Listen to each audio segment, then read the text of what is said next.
शिवाय। श्री शिव महापुराण रुद्र संहिता सतीखंड 61वां अध्याय। कामदेव द्वारा भगवान शिव को विचलित न कर पाना। ब्रह्मा जी द्वारा कामदेव के सहायक मारगणों की उत्पत्ति।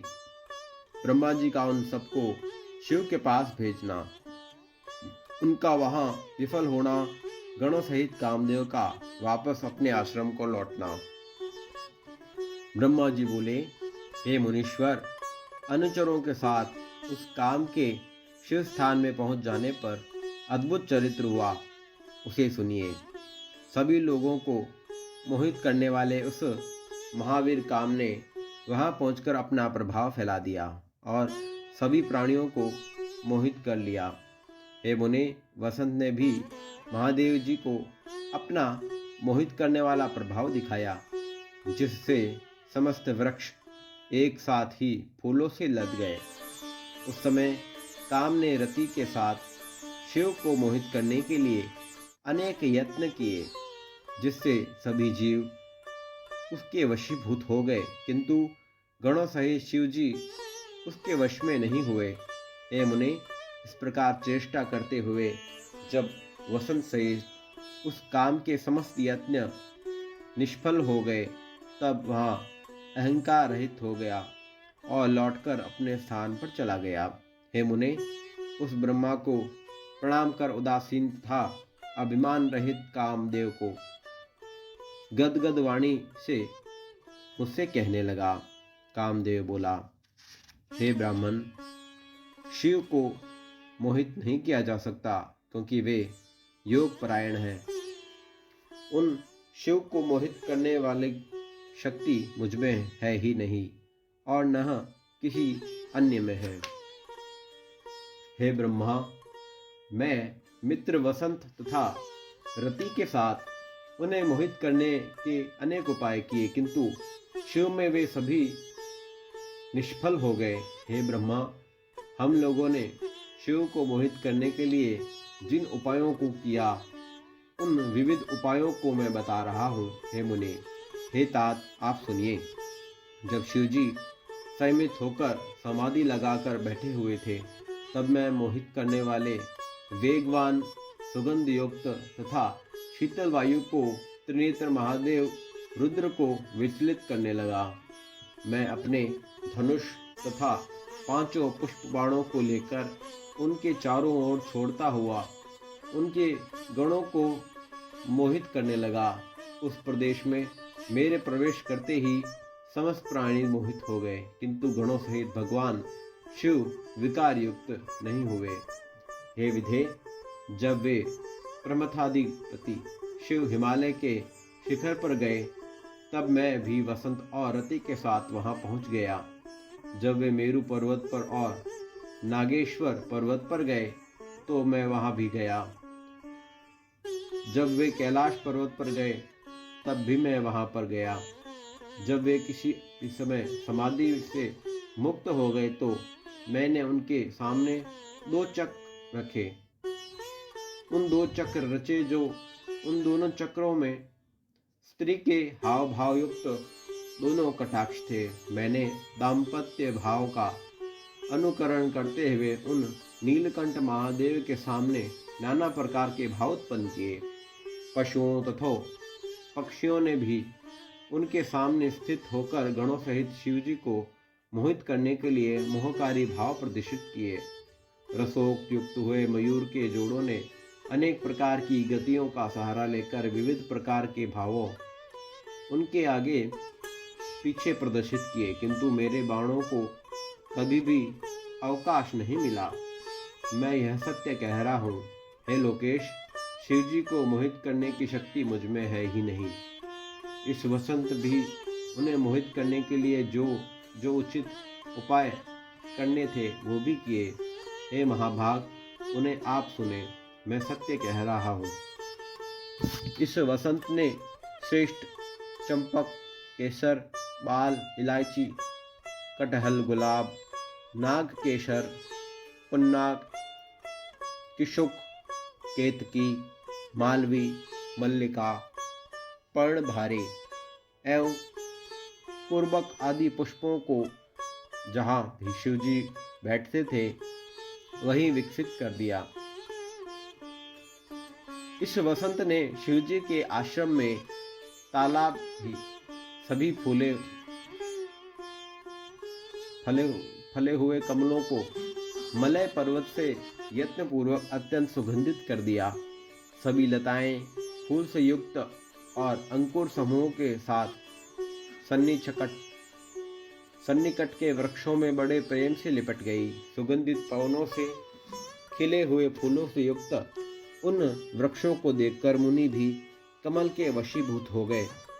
फिर अन्य तो बात ही क्या, इतना होने पर भी मैंने शंकर जी को मोहित करने का न कोई लक्षण देखा, न तो उनमें कोई काम का भाव उत्पन्न हुआ।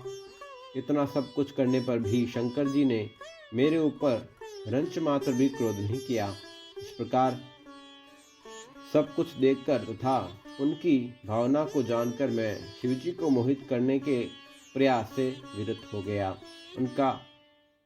उसका कारण आपसे निवेदन कर रहा हूँ। समाधि छोड़ देने पर हम लोग उनकी दृष्टि से सामने क्षण मात्र भी नहीं टिक सके। उन रुद्रों को कौन मोहित कर सकता है? हे ब्राह्मण, जलती हुई अग्नि के समान प्रकाशित नेत्रों वाले तथा जटा धारण करने वाले विकराल उन कैलाश पर्वत निवासी शिवजी को देखकर उनके सामने कौन खड़ा रह सकता है? ब्रह्मा जी बोले, इस प्रकार काम के वचनों को सुनकर मैं चतुरानंद ब्रह्मा चिंतामग्न हो गया और बोलने की इच्छा करते हुए भी कुछ न बोल सका। मैं कामदेव को शिवजी को मोहित करने में समर्थ नहीं हूँ। हे मुने, उनका यह वचन सुनकर मैं बड़े दुख के साथ उष्ण श्वास लेने लगा। उस समय मेरे निश्वास अनेक रूप वाले बलवान लपट पाती जीव वाले चंचल तथा अत्यंत भयंकर गणों के रूप में परिणित हो गए। उन गणों ने भेरी, मृदंग आदि अनेक प्रकार के असंख्य विकराल भयंकर बाजे बजाना प्रारंभ किए। मेरे निश्वास से उत्पन्न हुए महागण मुझ ब्रह्मा के सामने ही मारो काटो ऐसा बोलने लगे। मारो काटो ऐसा बोलने वाले उन गणों के शब्दों को सुनकर वह काम मुझ ब्रह्मा से कहने लगा, हे मुने, हे ब्राह्मण, इस प्रकार उस काम ने मेरी आज्ञा लेकर सभी गणों को देखकर उन्हें ऐसा करने से रोकते हुए गणों के सामने ही उसे कहना प्रारंभ किया। काम बोला, हे ब्रह्मा, हे प्रजानाथ, हे सृष्टि के प्रवर्तक, ये कौन विकराल एवं भयंकर वीर उत्पन्न हो गए हैं? हे विधे, ये कौन सा कार्य करेंगे तथा कहाँ निवास करेंगे और इनका नाम क्या है? उन्हें आप मुझे बताइए तथा उनको कार्य में नियुक्त कीजिए। हे देवेश, इनको अपने कार्य में नियुक्त कर और इनके का नाम रखकर तथा स्थानों की व्यवस्था करके यथोचित कृपा करके मुझे आज्ञा दीजिए। ब्रह्मा जी बोले, हे मुने, उस काम की बात सुनकर उनके कार्य आदि का निर्देश करते हुए लोक कर्ता मैंने काम से कहा, हे काम, उत्पन्न होते ही इन सब ने बारंबार मारो मारो इस प्रकार का शब्द कहा, इसलिए इसका नाम मार होना चाहिए। हे काम, अपनी पूजा के बिना ये गण अनेक प्रकार की कामनाओं में रत मन वाले प्राणियों के कार्यों में सर्वदा विघ्न किया करेंगे। हे कामदेव, तुम्हारे अनुकूल रहना ही इनका मुख्य कार्य होगा और ये तुम्हारा सहायता में सदा तत्पर रहेंगे, इसमें संशय नहीं। जब जब और जहाँ जहाँ तुम अपने कार्य के लिए जाओ तब तब वहाँ वहाँ ये तुम्हारी सहायता के लिए जाएंगे। ये तुम्हारे अस्त्रों के वशवर्ती प्राणियों के चित्त में सदैव भ्रांति उत्पन्न करेंगे और ज्ञानियों के ज्ञान मार्ग में विघ्न डालेंगे।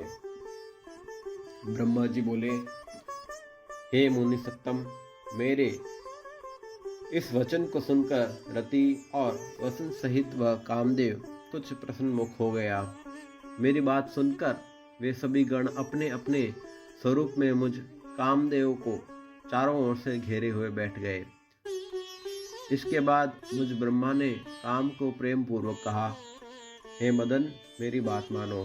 तुम इन गणों को साथ लेकर शिव को मोहित करने के लिए पुनः जाओ। अब तुम इन मारगणों के साथ मन लगाकर ऐसा यत्न करो जिससे स्त्री ग्रहण करने के लिए शिवजी को मोह हो जाए। हे देवर्षे, मेरी बात सुनकर काम गौरव का ध्यान करते हुए मुझे प्रणाम करके विनय पूर्वक मुझसे पुनः यह वचन कहने लगे। काम बोला, हे तात, मैंने शिव को मोहित करने के लिए भली भांति यत्न पूर्वक उपाय किए, किंतु उनको मोह में नहीं डाल सका, न आगे होगा, और वर्तमान में भी वे मोहित नहीं हैं। किंतु आपकी वाणी का गौरव मानकर इन मार्गणों को देखकर आपकी आज्ञा में मैं पुनः भाग पत्नी सहित जाऊंगा। हे ब्रह्मा, मैंने मन में यह निश्चय कर लिया है कि उन्हें मोह नहीं होगा, और हे विधे, मुझे यह शंका है कि इस बार कहीं वे मेरे शरीर को ही भस्म न कर दे। हे मुनीश्वर, ऐसा कहकर वह कामदेव वसंत, रति और मारगणों को साथ लेकर भयंकर भयपूर्व शिवजी के स्थान पर चला गया। वहां जाकर काम ने पहले के समान ही अपना प्रभाव दिखाया, और वसंत ने भी अनेक प्रकार की बुद्धि का प्रयोग करते हुए बहुत उपाय किए। मारगणों ने भी वहां बहुत उपाय किए, किंतु परमात्मा शंकर को कोई भी मोह में नहीं डाल सका। उनको कोई मोह नहीं हुआ। तब वह कामदेव लौटकर पुनः मेरे पास आया। समस्त मारगण भी अभिमान रहित तथा उदास होकर मेरे सामने खड़े हो गए। हे तात, तब उदास और गर्व रहित काम ने मारगणों तथा वसंत के साथ मेरे सामने खड़े होकर प्रणाम करके मुझसे कहा, हे विधे, मैंने शिवजी को मोहित करने के लिए पहले से भी अधिक प्रयत्न किए, किंतु ध्यान रत चित्त वाले उन शिव को कुछ भी मोह नहीं हुआ। उन दयालुओं ने मेरे शरीर को भी भस्म नहीं किया। इसमें मेरे पूर्व जन्म का पुण्य ही कारण है।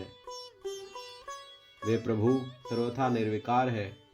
हे ब्रह्मा, यदि आपकी ऐसी इच्छा है कि महादेव जी दार पाणिग्रह करे, तो मेरे विचार से आप गर्वित होकर कोई दूसरा उपाय कीजिए। ब्रह्मा जी बोले।